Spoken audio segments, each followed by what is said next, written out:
What's going on, you guys? UFC takes place this weekend, heading for the first time to Azerbaijan. Kind of random, but pretty dope. I think there's 3 fighters from Azerbaijan that's going to be on this card. We're going to get into the picks. We have the main event, Jamal Hill taking on Khalil Roundtree. Let's get into them. Starting with the people's main event, the one everyone's been waiting for. Mohammed Usman versus Hamdy Abelwahab. Interesting matchup making. Gonna be just a amazing fight. I'm gonna go with Mohammed Usman. It's just gonna be just sloppy. The first 3 fights are just incredible. This one being the best, of course. Hamdy, 32, 6-0. Just a unit of a man. Somehow popped for steroids some time ago. I don't know how. Taking on Mohammed Usman, Kamaru Usman's brother. We'll see. Yeah, I think he's been on a skid, if I'm not mistaken. He's lost like the last 2 fights, something like that. But yeah, gonna be a fun first fight. It's just gonna be awful. I can't wait.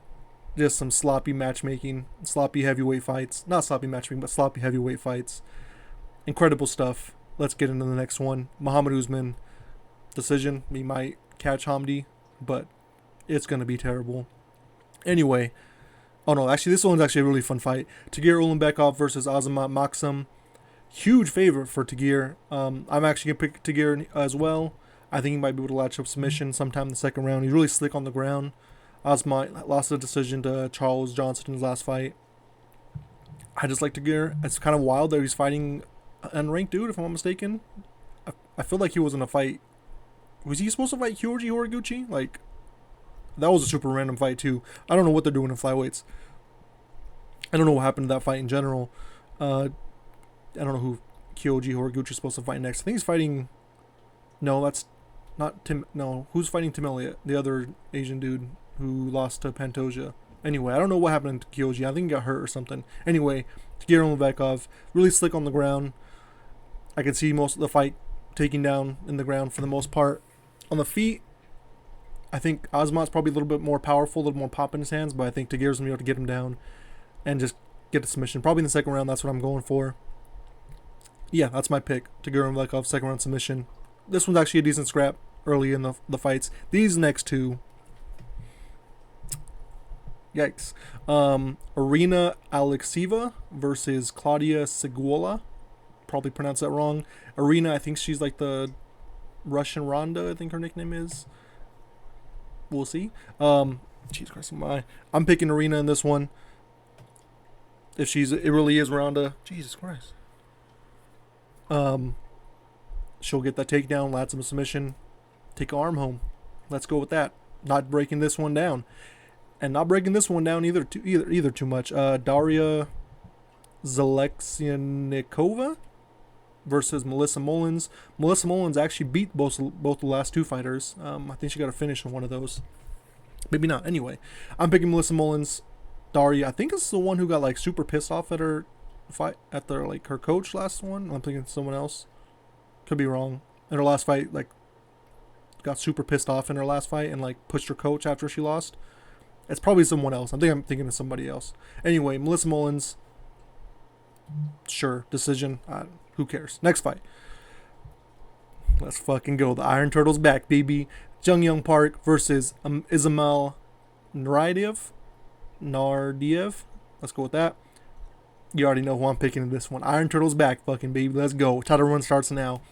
Before though, JunYong Park, pretty good on the feet. Gonna handle this thing. I think he's gonna piece him up for 3 rounds. Probably won't get a finish, unfortunately. It would be sick, but I'm picking JunYong Park.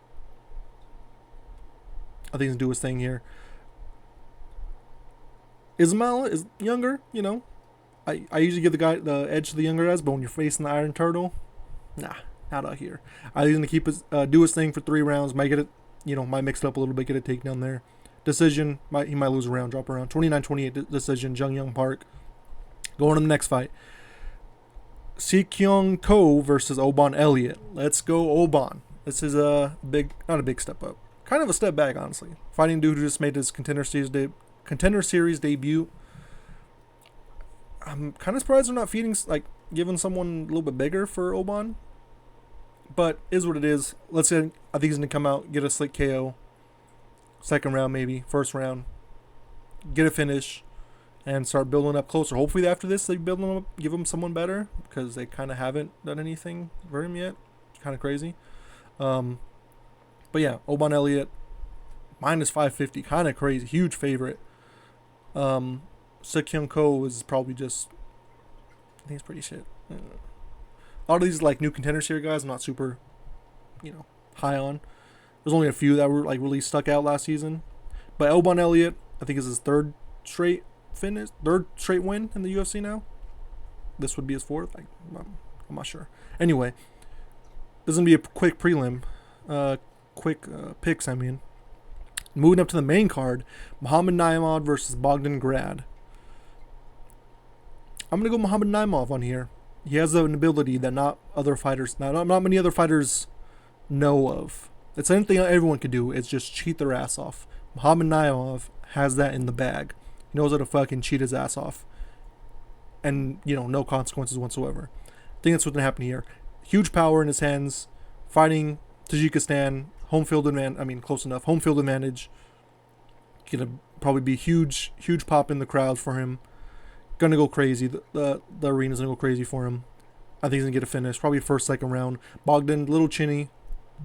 Doesn't keep his hands up too, not super good on defense. I think Mohammed Naimov is either gonna finish him, or he's gonna cheat his ass off and get a decision. That's my pick. Mohammed Naimov. Cheat your ass off, kids. Don't try. Especially in the UFC, no one cares. Just cheat, and you'll win.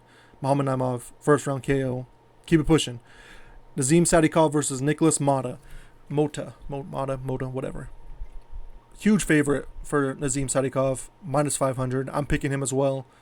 Nikolas Motta, just one of those guys you kind of just need on to fill up these cards. 15-5, not too crazy. He's dangerous. He's definitely dangerous. So Nazim has to be careful, especially in that first round. But after that finish, I rewatched the finish of him against Bonfim Israel, which one of the Bonfim brothers, I forget which one. He shattered his eye. Dude couldn't finish. Had to do a doctor stoppage. Fighting in Azerbaijan, I think he's gonna look good. They're giving him a good matchup. Someone who doesn't want to stand and bang with him. He's not gonna shoot takedowns. He's going to stand there, get pieced up, probably get finished. I think second round KO. Yeah, I think he's going to be, he has good kicks, keep him at range. Nazim Sadykhov going to win in front of the fans, especially a lot of them probably coming out for him and Rafael. But yeah, Nazim Sadykhov, first round KO. Maybe second round, I can see him having a little bit of danger in that first round and maybe not getting it in that first, but catching him second in the second early. Something like that. Nazim Sadykhov, first round finish. Next we have the fucking caveman himself, Mekdik Orablai, taking on Taufik Musayev. Is this the dude who was in one? Let me check something real quick. Ryzen, Bellator. Yeah, he was, okay. Chablis. Okay. This dude actually has a lot of, he's from Azerbaijan as well, has a lot of experience, but he's fucking 35. Come to the UFC when you're younger, dog. Make a splash then. Mekdik Orablai, fighting from Kyrgyzstan. This motherfucker is not 27 years old. I don't care what anyone says. This dude is 40. He's pushing 40. Just look at this man. Anyway, Mekdik Orablai, just tough as hell. After it was his last fight, right, where he fought Rebetsky. Yeah, lost the split decision to Rebetsky. Granted, took some time off. Been 9 months probably, something like that, since his last fight. Definitely needed that. That was a war he had. Showed a lot of toughness, showed a lot of just heart. I think he's gonna outmuscle this dude, be able to piece him up. If he's probably gonna shoot like crazy. Let me say, he's not gonna piece him up. He's gonna shoot like crazy, get him on the ground, probably take off 2 rounds out of him, maybe lose the third. Or I think he's gonna lose the first, win the second and third. Taufik's good on the feet. He's going to look good on the feet.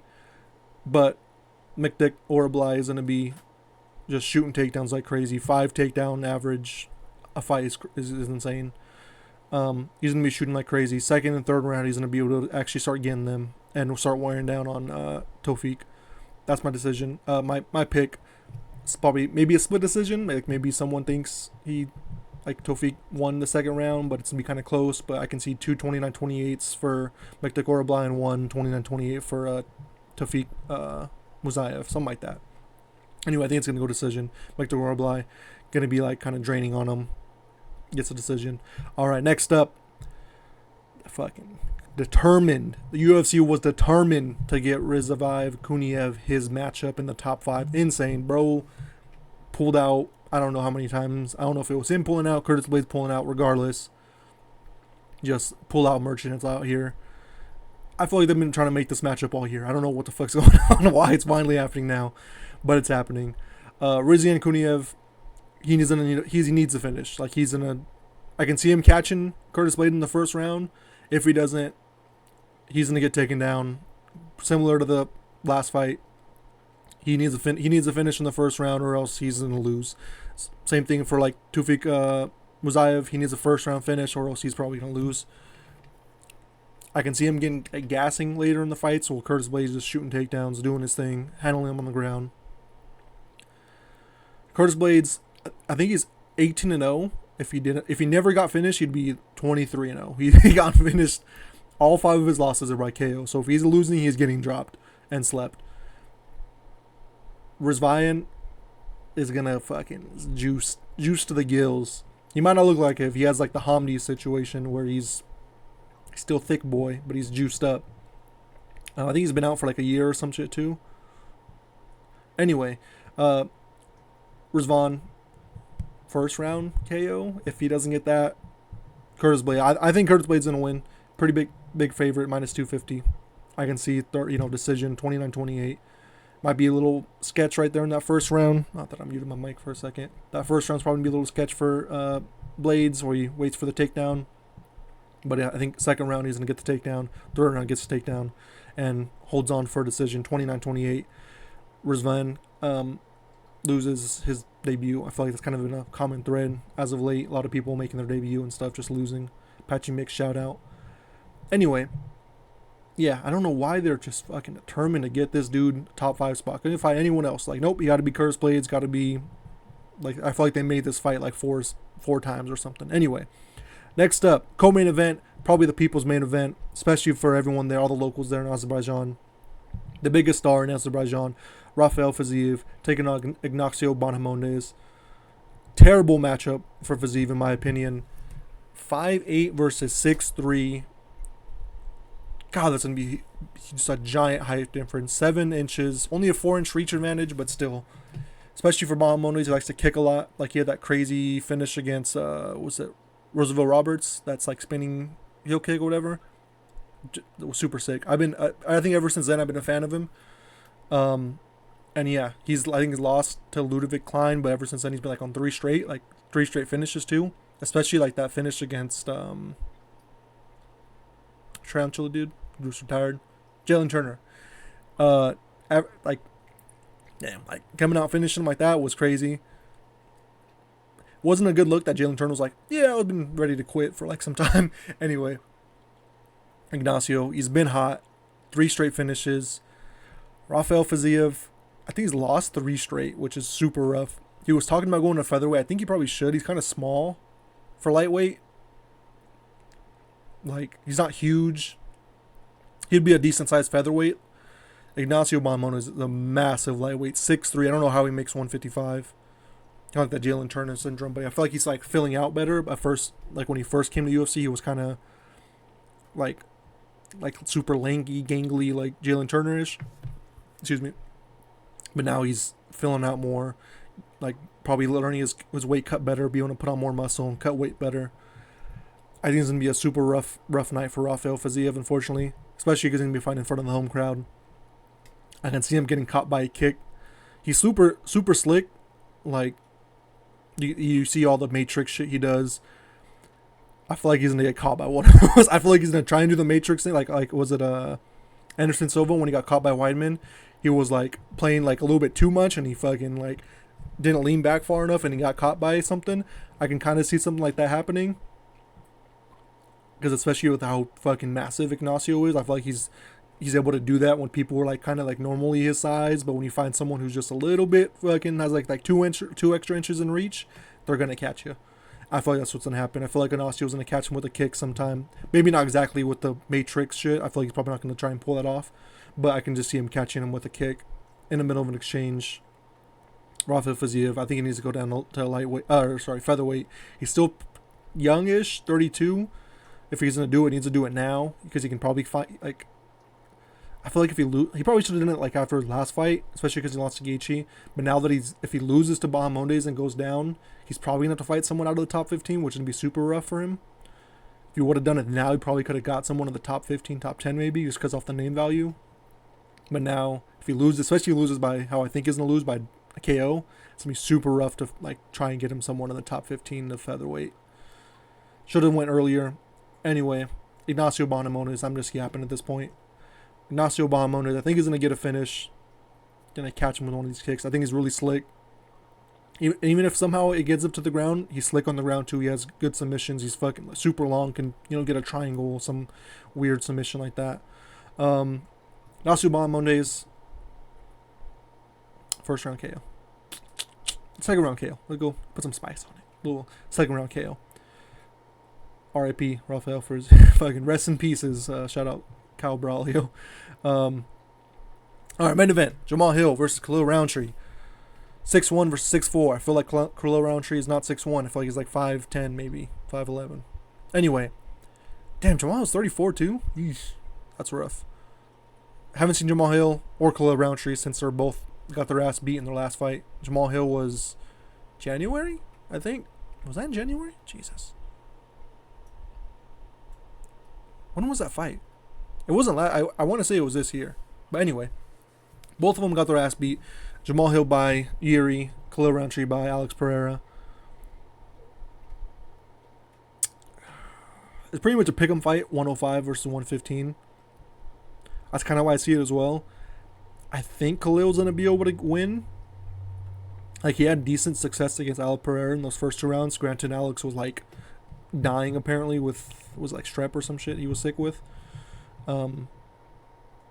He was, whatever it was, he was sick. You like hear him coughing in the corner and stuff. I feel like Khalil Roundtree is going to be able to catch him. Catch Jamahal Hill, I should say. Jamahal Hill's good. He has a lot of power, but he's not super technical. Like, you can see, like, especially in the Yuri fight, like, you can see, like, the massive overswings, like, terrible position he was in, and Yuri was able to capitalize. Because, like there was one clip it just popped in my head where Jamahal Hill, like, overreaches, like, fucking insanely, and Yuri just catches him, like, a 1-2, like, not 1-2, but, like, a right hook, left hook, or some shit like that. If you know what I'm talking about, you know exactly what I mean. Because Jamahal Hill just overextended like crazy, and Yuri just ducked under it and like pop caught him real quick. Khalil Roundtree, he hasn't fought like the competition that Jamahal Hill has, but I feel like he has way better technique, a lot less miles. I mean, granted, he had like that one massive like war against Khalil Roundtree. I mean, against Alex Pereira. Fucking mixing up my names here, but Khalil, he just doesn't have those miles. Jamahal Hill, it doesn't really either, but I feel like Jamahal Hill gets knocked out in practice. I don't know what it is. I feel like he's just fucking out here throwing and getting caught in practice and shit. What am I yapping about? Khalil Roundtree, I think he's going to catch him. I think he's going to take a little bit. I feel like that first round's going to be super dicey for him. Like I said, Jamahal Hill has a lot of power. He's probably going to maybe catch him, but I don't think he's going to drop him. You know what I mean? He's going to sting him a little bit in the first round. Second round's a little bit closer. And then he's still in third round, fourth round. Khalil starts to take over with his technique. He's being more polished. He's being, I think that's what happened. I feel like the first round, Jamahal Hill's going to come out looking good. Oh, damn, Jamahal Hill's looking good. That first, that Yuri fight, he was, just a blip on the radar. He's coming out, he's looking good. And then Khalil Roundtree, with his technique, is going to be cleaner. Second round. All right, well, Khalil Roundtree's still in it. Third round, okay, Khalil Roundtree's turning it on now. I think that's what's going to happen. Third, fourth round. I can see like a fourth round finish for Khalil. Jamahal Hill just isn't super technical. Like, his footwork sloppy. Everything, like, he has Sweet Dreams is a nickname for a reason. He has fucking crazy power. Khalil Roundtree, He has that Muay Thai background. He's gonna keep it tight, keep everything in, his kicks in, everything. He's gonna be smart, and then he's slowly gonna start taking over in the later rounds. Third or fourth round, I think it's gonna be a finish. I think that's my pick. Khalil Roundtree, fourth round finish. And yeah, gonna be hopefully some fun nights in Baku. Next week, UFC 317. 317? No, 318. What is the fucking international week? 318. Anyway, there 317 next week. It's right here on the side of the screen. Anyway, those are my picks. Like, subscribe. UFC 317 next week. Let's go. Kind of a shit card, but it is what it is. I just care about the main event. I care about the whole card, but the main event's so sick. Wish it was Islam, Ilya. Why can't we have nice things as UFC fans? Anyway, Khalil Roundtree. That's my pick. Like, subscribe, all that fun stuff. I'm just yapping at this point. Azerbaijan, cool. Finally, some new places. That's the picks. Yeah, hopefully I'll stream or some shit. I don't know. We'll see. Later, guys. Bye.